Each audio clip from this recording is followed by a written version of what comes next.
사사기 3장 31절 기록된 말씀을 우리가 다 같이 합독하시겠습니다. 에훗 후에는 아낫의 아들 삼갈이 있어 소 모는 막대기로 블레셋 사람 600명을 죽였고 그도 이스라엘을 구원하였더라. 아멘. 다시 한번 읽습니다. 짧으니까요. 에훗 후에는 아낫의 아들 삼갈이 있어 소 모는 막대기로 블레셋 사람 600명을 죽였고 그도 이스라엘을 구원하였더라. 아멘. 할렐루야. 예, 여러분 반갑습니다. 우리가 지난주에는 우리가 사사기 말씀을 계속 보는 중에 왼손잡이 에훗에 대해서 말씀을 받았습니다. 왼손잡이, 어쩌면 오른손잡이가 많은 그 베냐민에서 왼손잡이라고 하는 것은 많은 삶에 어려움들이 있고 장애가 있지만 그럼에도 불구하고 하나님께서는 그를 통하여 이스라엘을 구원하셨습니다. 오늘 우리가 보는 말씀은 삼갈에 대한 말씀입니다. 삼갈, 사사로 등장하고 있지만 이스라엘의 구원자로 등장하고 있지만 아쉽게도 성경에 그의 이름이 많이 기록되어져 있지는 않습니다. 단 2번, 그리고 절수로도 그에 대한 이야기는 단 2절에 불과한 아주 간단하게 기록되어져 있는 삼갈. 그런데요, 이 3장이 끝나는 부분이 삼갈이잖아요. 그리고 4장으로 이어지는데 삼갈에 대해서 이어지든지 아니면 다른 사람에 대하여 이어지든지 하면 좀 나을 텐데 4장 시작할 때에는 다시 삼갈 전에 있었던 에훗 선지자에 대해서, 에훗 사사에 대해서 기록하고 있다고 하는 겁니다. 이런 것들을 보면 이 삼갈의 이야기는 아마 나중에 삽입해 넣은 것이 아닐까, 그런 추측을 학자들이 많이 하고 있습니다. 자, 삼갈, 그래도 우리는 삼갈을 하나님께서 사사로 이스라엘의 구원자로 쓰셨기에 우리가 이 말씀을 놓쳐서는 안 될 것 같습니다. 이 삼갈은 소 모는 막대기로 블레셋 사람을 죽입니다. 그것도 600명을 죽였다라고 성경은 기록합니다. 블레셋 사람들은 각종 무기를 가지고 있을 터인데 소 모는 막대기로, 어떤 막대기일 것 같아요? 저도 어렸을 때 소를 몰아봤거든요. 그 막대기는 길지도 않고 짧은 막대기로 그냥 소 엉덩이를 툭툭 치면서 가라고 하거나 또는 뭐 엉뚱한 곳으로 가면 뭐 반대쪽에서 쳐서 그 길을 인도하는 그런 막대기입니다. 그리고 쉽게 우리가 생각할 때 이 막대기 하면 나뭇가지 한 토막, 길지 않은 또는 마른 나뭇가지, 그런 것들을 보통 막대기라고 이야기를 해요. 별로 뭐 중요치 않은, 별로 힘쓸 것 같지도 않은, 하찮은 것 같은 그런 막대기를 가지고 블레셋의 무기를 가지고 있는 그들 600명을 죽였다라고 하는 것은, 야, 이거 뭐 별것 아닌 것 같지만 별것인, 그렇지요? 그런데 이 삼갈을 보니까요, 사사기 15장에 삼손이 등장을 하는데 그는 나귀 턱뼈를 가지고 블레셋 사람 1000명을 죽였대요. 그러니까 좀 이 삼갈하고 삼손하고 비슷한 면이 있는 것 같고요. 그러고 보니까 이름도 삼씨네, 그렇죠? 삼손, 삼갈. 친척이 아닐까 싶기도 하고 그렇습니다. 여하튼 이 짧은 말, 한 절에 불과한 이 짧은 말이 긴 이야기를 가지고 있다고 하는 것, 오늘 우리가 깨달아 봐야 할 것입니다. 짧은 한 절에 불과하지만 여기에 담긴 이야기는 참으로 길다. 자, 소모는 막대기부터 한번 보세요. 소모는 막대기는 소를 길들이거나 안내하기 위해서 사용하는 그런 도구로, 이것을 가지고 소를 몰았다라고 하는 것은 어쩌면 삼갈은 그냥 평범한 농사꾼, 또는 좀 더 다른 표현으로 하면 소를 모니까 목축업을 하는 그런 농사꾼, 그런 사람이었겠다 생각을 합니다. 그런데요, 성경에 이 막대기라고 하는 단어는 많이 등장합니다. 막대기는 많이 등장해요. 막대기 자체로 보면 매우 약한 존재이지만은 많이 등장해요. 물론 약한 존재로 등장하기도 합니다. 예레미야 4장 8절에 보면 가죽이 뼈에 붙어 막대기같이 말랐다. 이 빼짝 마른 사람들, 우리가 막대기 같다 그러잖아요. 그런 표현으로 아주 약한 모습을 이야기하기도 합니다. 또 미련한 자의 막대기라고 하는 잠언 26장 말씀을 보면서 그렇게 하찮게 치부되어지는 그런 경우도 있습니다. 그런데요, 하나님께서 이 막대기를 사용하실 때에는 이스라엘을 징계하는, 진노하는 진노의 막대기로도 사용하셨다는 거예요. 그래서 이사야 10장 말씀에 보면 하나님이 아수르를 진노의 막대기로 사용하셔서 이스라엘을 징벌하시는 거예요. 욥기 9장 34절에도 주께서 그의 막대기를 내게서 떠나게 하시기를, 그 고통의 막대기 이것을 떠나게 하시기를 구하는 그런 내용이 담겨져 있습니다. 진노의 막대기로 하나님이 사용하시기도 했습니다. 그런데 오늘 이 삼갈이 이 막대기를 사용할 때에는 블레셋을 쳐부시는, 다시 말씀드린다면 하나님의 대적자, 이스라엘의 대적자, 하나님의 영광을 가로막고 하나님의 이름을 무시해버리는 그 대적자 원수들을 무찌르는 그런 막대기로 하나님이 사용하셨다는 것입니다. 적을 무찌르는 막대기.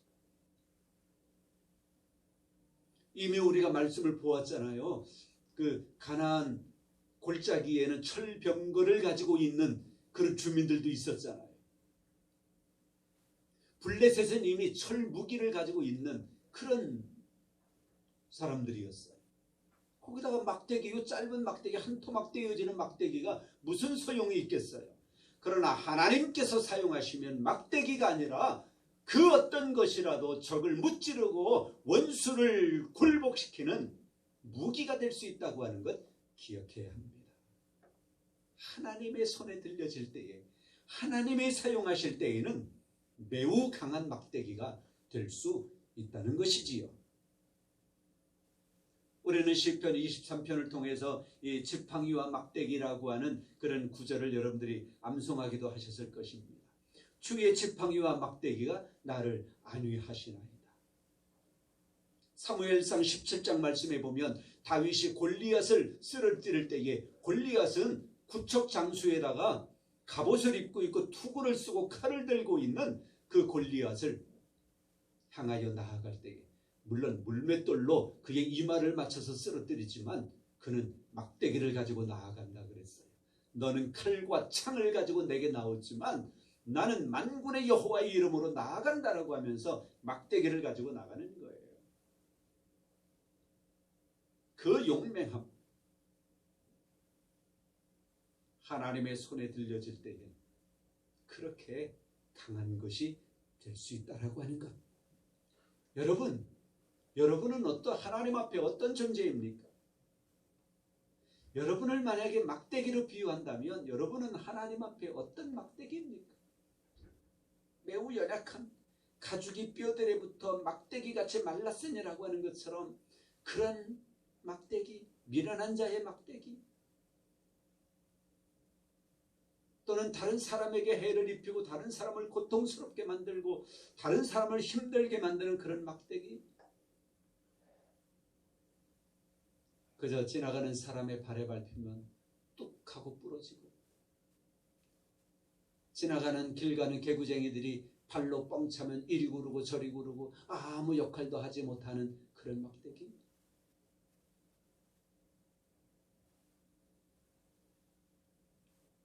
하나님의 손에 들려질 때, 하나님께서 여러분들을 사용하실 때에 혹시 내가 겸손하여서 나는 약해, 나는 못해 그렇게 말할지 모르지만 하나님께서 여러분들을 사용하실 때에는 어떤 일에도 사용되어질 줄 믿습니다. 그때에는 강력하게 하나님의 영광을 위하여, 세상의 유익함을 위하여 여러분들이 사용되어질 수 있을 것입니다. 그 기대를 가지고 우리는 하나님 앞에 우리 자신을 내어놓을 수 있어야 할 것입니다. 하나님의 손에 들려진 막대기가 되게 해 주옵소서. 하나님이 나를 사용하셔서 하나님의 영광을 위하여 나를 사용하시옵소서 기도하는 우리가 되어져야 할 것입니다. 하나님의 손에 들려진 막대기. 삼가를 보세요. 평범한 농사꾼 목축업, 성경에 그 2번 이름이 등장하고 2절에 불과한 이 삼갈. 그러나 그는 하나님의 대적자, 이스라엘의 대적자 블레셋 원수 같은 그들, 그 사람 600명을 막대기로 죽이고 이스라엘을 구원했다라고 성경은 기록하고 있습니다. 여러분, 그 누구도 하나님 앞에서 평범한 사람은 없습니다. 옛날에 어떤 대통령이 나는 평범한 사람입니다, 보통 사람입니다 그랬잖아요. 기억나십니까? 나는 보통 사람입니다. 저는 그때 그런 생각했어요. 난 보통 사람 아니다. 난 하나님의 사람이다. 난 특별한 사람이다. 나는 하나님에게 쓰임받는 사람이다. 대통령은 보통 사람일지 모르지만 난 보통 사람 아니야. 저는 그때 그 생각을 했거든요. 여러분, 보통 사람 아니라고 생각해 보시기 바랍니다. 하나님에게 쓰임받는데 내가 왜 보통 사람이야? 특별한 사람이지. 그렇게 믿으시기 바랍니다. 그래야 우리가 보통 사람의 단위를 넘어서서 특별한 사람이 되는 거예요. 존귀한 사람이 되는 것입니다. 그 누구도 하나님 앞에 보통 사람, 평범한 사람은 없고요. 하나님께 쓰임받으면 누구나가 특별한 사람이요, 누구나가 존귀한 사람이요, 누구나가 이 세상에 유익한 사람이 되는 것입니다. 삼갈. 그는 진정 자기의 손에 들린 도구나 연장을 가지고 비록 보잘것없어 보이지만 자기 손에 들려진 것을 가지고 하나님의 일을 이루고 있는 위대한 사람입니다. 여러분의 직업을 통해서, 여러분의 손에 들려진 것을 통해서, 여러분이 가지고 있는 처지의 그 상황을 통해서 분명히 하나님의 일을 이룰 수 있는 위대한 사람 될 수 있습니다. 누구랑 비교한다라면 내가 뒤처질 수 있어요. 그렇지요? 비교한다면. 그러나 하나님을 보시기 바랍니다. 그러면 하나님께서는 우리를 삼갈이 아니라 더 못한 상황 가운데서도 하나님의 일을 이룰 수 있는 특별한 사람, 존귀한 사람, 위대한 사람으로, 위대한 사명자로 하나님이 저와 여러분들을 사용하실 줄 믿습니다. 여러분의 손에 들린 그 도구. 직장 선교에도 마찬가지지요. 이 직장에서 우리가 처한 이곳에서 하나님의 영광을 위하여 살아가기로 작정하고 그렇게 살아간다면 이곳은 하나님의 나라가 임하는 그런 곳이 되어질 것이고요. 그런 면에서 우리는 하나님 앞에 위대한 자로, 특별한 자로 쓰임받게 되어질 것입니다. 삼가를 기억하시면서 별것 아닌 것 같지만 마른 막대기 같은 그런 것으로 적군 앞에 나서지만 하나님의 큰 일을 이룬 삼갈처럼 여러분들이 더 큰 일을 이룰 수 있는 이 시대의 영적 구원자가 다 되시기를 주님의 이름으로 축원합니다. 네. 성부와 성자와 성령의 이름으로 여러분 모두를 축복합니다.